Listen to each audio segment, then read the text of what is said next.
A ver, ¿qué es lo primero que se nos viene a la cabeza con la palabra anarquismo? Seguramente caos, desorden, un rechazo total a la propiedad. Pero, ¿qué tal si existiera una corriente anarquista nacida en Estados Unidos que defendiera la propiedad privada como el pilar de la libertad?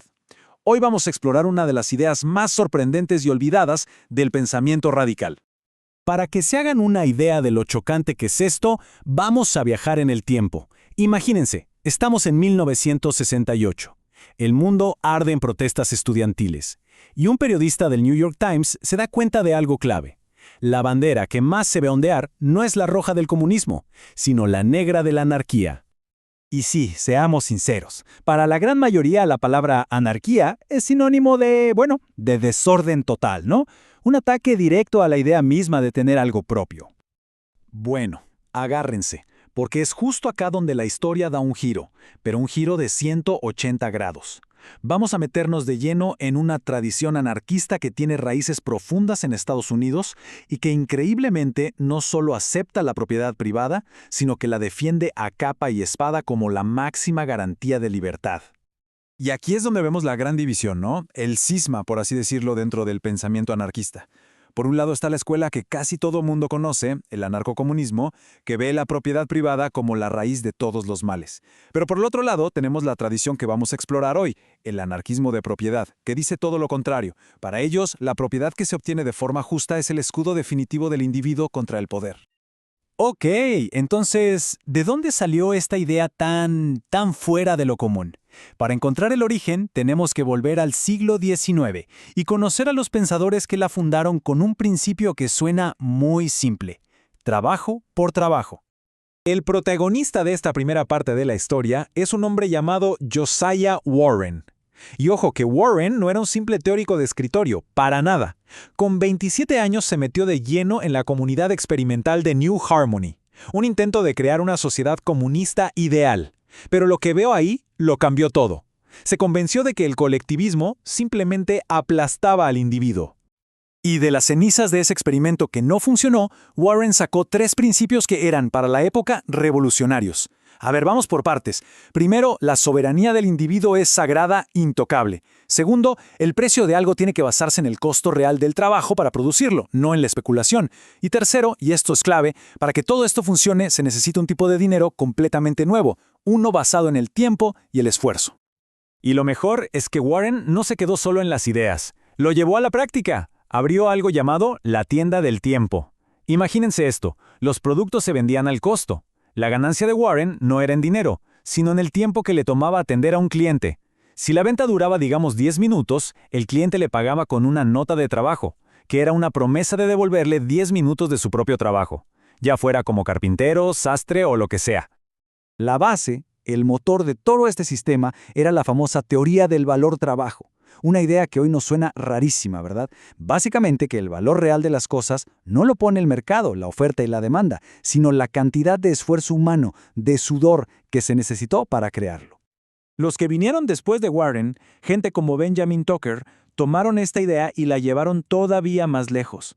Se pusieron a identificar lo que ellos llamaban los 4 grandes monopolios creados por el Estado, que le robaban al trabajador lo que era suyo. Atacaron el monopolio de la tierra, proponiendo que la propiedad fuera de quien la ocupa y la usa. Cuestionaron el monopolio del dinero, sugiriendo bancos privados que compitieran entre sí. Y por supuesto, querían eliminar por completo los aranceles y las patentes. Pero, ¿qué pasó después de Tucker? Bueno, esta corriente de pensamiento casi que desapareció. Se esfumó por medio siglo. Pero la idea no murió. Digamos que solo estaba durmiendo, esperando a que alguien la despertara con una base totalmente renovada. Fíjense en la línea de tiempo. El movimiento tuvo su auge en el siglo XIX, con la revista Liberty de Tucker como su epicentro, pero a principios del XX se apagó. Por más de 50 años quedó como una curiosidad histórica, hasta que de repente, en los años 60, un economista llamado Murray Rothbard, él recogió la antorcha y le dio un giro de tuerca a toda la tradición. Pero para entender cómo pasamos de la vieja escuela a la nueva, tenemos que hablar de una figura clave, una especie de puente. Lysander Spooner, aunque era de la misma época que los primeros, hacia el final de su vida rompió con el pilar económico de todo el movimiento. Spooner se dio cuenta de algo que lo cambiaría todo. El valor no viene del trabajo que se le pone a algo, sino de la utilidad que cada persona, subjetivamente, le encuentra. Y este cambio de mentalidad es de verdad la clave para entender todo. Rothbard tiró por la borda la vieja teoría del valor trabajo y reconstruyó el anarquismo de propiedad sobre una base completamente nueva, la economía de la escuela austriaca. Para él, un intercambio justo ya no era trabajo igual por trabajo igual, sino un acuerdo voluntario donde ambas partes salen ganando. El interés ya no es un robo, sino el precio natural del tiempo. Y el dinero no debía ser flexible, sino todo lo contrario, sólido como el oro. Ok, con estas nuevas herramientas económicas, Rothbard se propuso algo sumamente ambicioso, algo que los pensadores originales nunca intentaron: crear una prueba lógica, casi matemática, para demostrar que cualquier acción del Estado es, por su propia naturaleza, dañina. Su argumento es básicamente una deducción lógica, paso a paso. Miren cómo funciona. Empieza con una premisa. Si una acción hace que al menos una persona esté peor, el bienestar social general ha disminuido. Luego, afirma que la coerción siempre deja a alguien peor.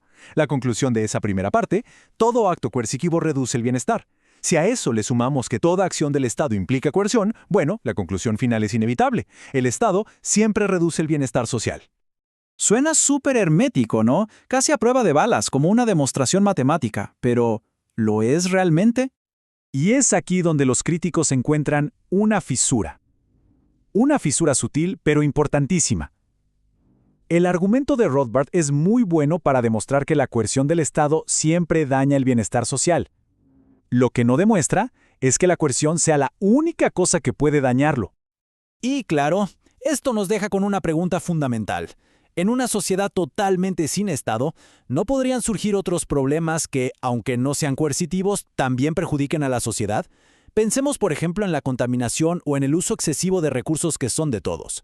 La prueba de Rothbard no se mete con eso, así que, aunque su argumento es fuerte para decir que el Estado reduce el bienestar, no logra probar del todo que la anarquía lo llevaría al máximo.